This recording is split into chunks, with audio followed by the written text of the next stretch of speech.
So Miles, could you just tell us about your early life? Well, as a child, I had a happy life. I had a twin sister and 3 other sisters, and I had a mum and dad that were in love, and I had a loving, stable home until my parents broke up when I was 12 years old. Okay, Miles, can you tell us your claim to fame as a younger person? Yes, when I was 15 years old, I was playing for a Sunday League team called Crown Spartak, and I got spotted by a scout from Coventry City, and they invited me for a training session, a trial, and I went and done a trial and got accepted, and I had an apprenticeship for 15 months with Coventry City, where I had Gary Thompson come and pick me up every Thursday evening in a brown TR7 with Coventry City FC wrote on the side, and I really thought that was going to be my career, a football star. You've had a bit of a colourful life. Can you tell us the start of a downward spiral that happened? Well, like I said, when my father left us, my home life was very unstable for a couple of years, and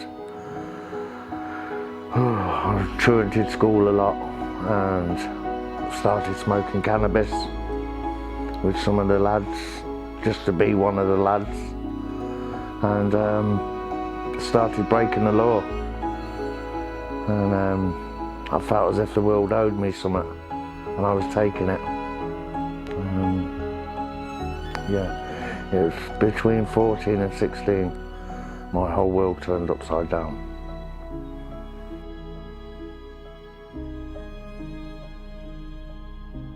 Since that age, can you tell us what your hang-up has been? Since that age, I've had an addiction. I've struggled with a little bit of mental health also, but from the cannabis I moved on quite quickly to heroin and crack cocaine. I started with a bit of speed and slowly worked my way up to Class A drugs, and really allowed an addiction to control my world and my life.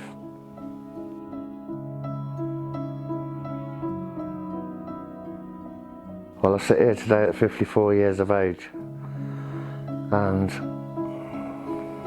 since I was 17 I've spent 22 years in prison, and wasted quite a lot of my life. Miles, could you tell us what was the lowest part of your life? Well, many years in prison of being lonely, sad,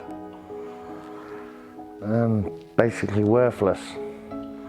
But recently, a few years ago, I come out of prison and I was doing really well for about 4 months. I'd got myself a job, I got myself a lovely partner. I started to make the relationship with my sons and my sisters, building them up, and it was quite good. And then one day I drove past a drug dealer's house and convinced myself that I deserved to have one more pipe. And within 2 weeks, obviously the people around me could tell that I'd used. And I lost my partner, I lost my sons, I lost my sisters, I lost my job and my home. And I found myself in the Salvation Army, feeling absolutely worthless. And the lowest point was a Christmas. I spent a Christmas in the Salvation Army on my own. My sisters tried to support me the best they could, but they had their own families. And on a certain Boxing Day, I decided that my life was so chaotic and messy that I'd be better off not being here. I'd be at peace, because the addiction had just taken control of all my life. I'd made loads of wrong choices, and I was actually an embarrassment to my own sons. And I decided to walk to the top of the Fosel Road, and I went onto the bridge across the dual carriageway, and I was actually disappointed with myself because I never even had the courage to jump over. And yeah, that was a really low point in my life. Right. Did you take a minute? Yes, I'll mate. You alright? Okay. Yeah, Do you want to take a minute? I'm okay, man.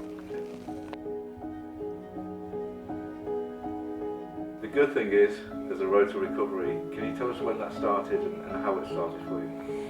Yeah, just after the Christmas period, I got a food voucher off my probation officer, and I was living in a shared house in Ball Hill with 2 other drug users. There was no food in the cupboard, and I went to the Hope Centre to collect this food voucher that I've got from the food bank, and I met a fella called Mark and a fella called Mick from the Hope Centre, and they were full of joy, full of praise, and it was just nice to see that somebody actually cared and was prepared to help.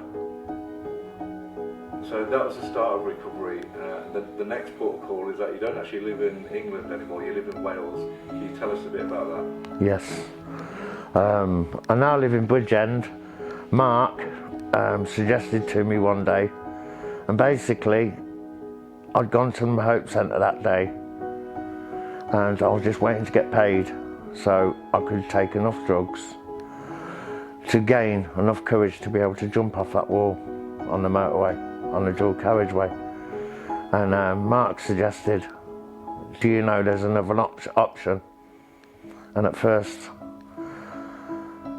I wasn't impressed, but he mentioned a thing called a rehab, a Christian rehab at that, and would I be prepared to give it a go? And I think he spoke to my sisters, because my sisters seemed to be on board all of a sudden, and I agreed to go to this rehab in Wales. And to be quite honest, them last few days in Coventry were a little bit of a blur, and before I actually knew what was going on, I was in the car with Mark driving to the Hope Centre in Bridgend, and I never had no medication with me. As you know, I was at an all-time low emotionally and psychologically, and I knew that I was going to give this final go, because it was either sort my life out or the bridge. That was my 2 options. So I went along to the rehab in Bridgend in Wales, and Mark took me up there, took me in there. And when I first went in to the place, my first impressions were, this is a bunch of weirdos. I couldn't understand why these people were walking around full of joy in a rehab with detoxing. It wasn't easy. Anyone that tells you it is a liar. It's not easy. The first couple of weeks, I was angry at myself for the position I was in. I was angry at Mark for dropping me off in the middle of Wales. And I was angry with God. I felt abandoned and lost. And these people around me were all praising the Lord and saying that God has helped them pull out of their depths of addiction. I just found that too much to fathom at first. I thought, this is unbelievable. For the first week I never had any medication whatsoever. I finally got to the doctors and got some medication for my mental health, quetiapine. But as we're going into the second week of no sleep, tossing and turning, I thought to myself, this has either got to work or you're back at that bridge, Miles. So I lied down on my bed for about the 9th day of not sleeping correctly. And I closed my eyes and I said, dear Lord, if you really do exist, if you really are real and you want to be in my life, give me a night's sleep, give me some peace so I can fight another day, because I'm at the end of my tether here and I'm running out of options.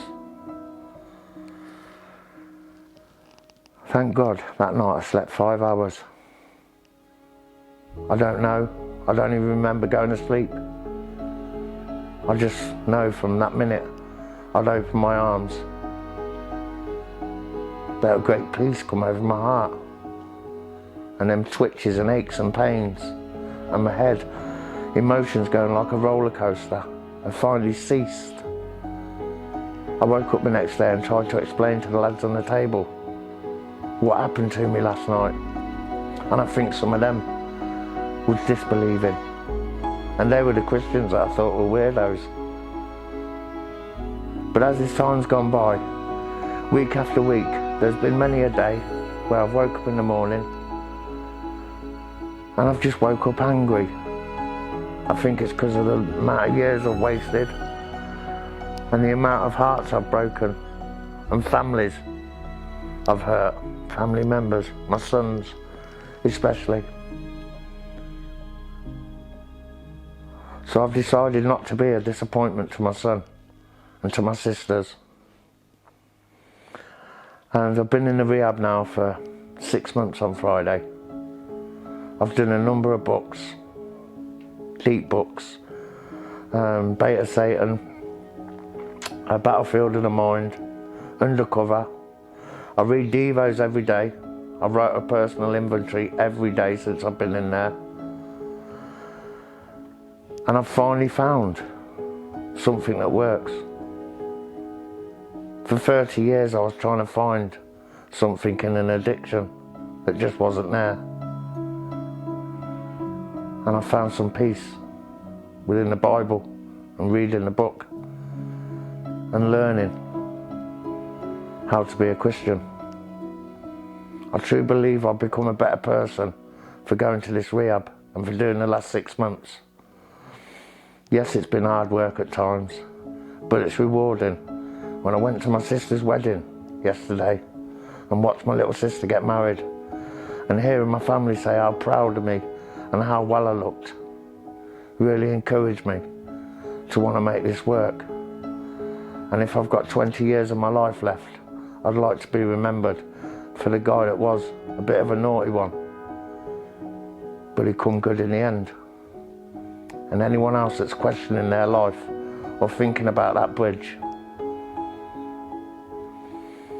consider going to a rehab and changing your life, because I can say hand on heart, it works.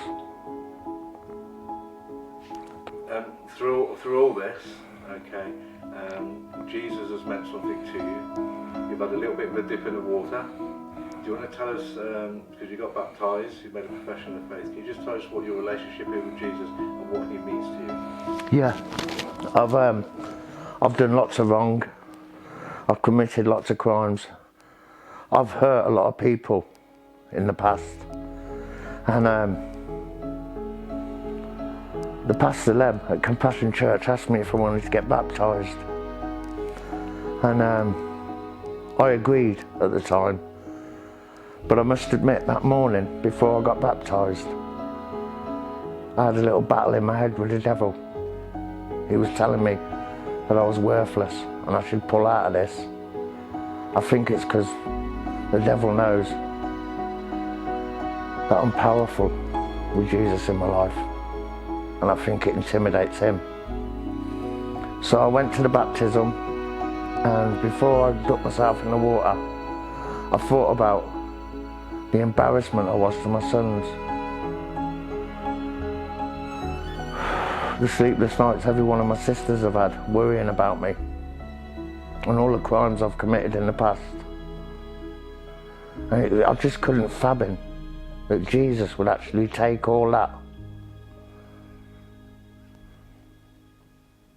And that day, when I went in the water, I remembered, reflected on all that past I've had. And when I come up from that water, I felt, I do remember all the wrong I've done, but I've been carrying it and using it as my guilt to relapse again and again. That's all right. I just want to mention that since being at the Hope Centre in Bridgend, I've got involved in the Compassion Church. I met a great pastor called Lem and some great people inside that church. Every Sunday when I'm worshipping and singing, I'm literally floating. It's amazing. And it's amazing that I've got a new life, a fresh start that I never thought I'd get. And I thank Jesus and all the people around me that supported me and helped me to get here. And I encourage anybody that's struggling to find a new life. Thank you.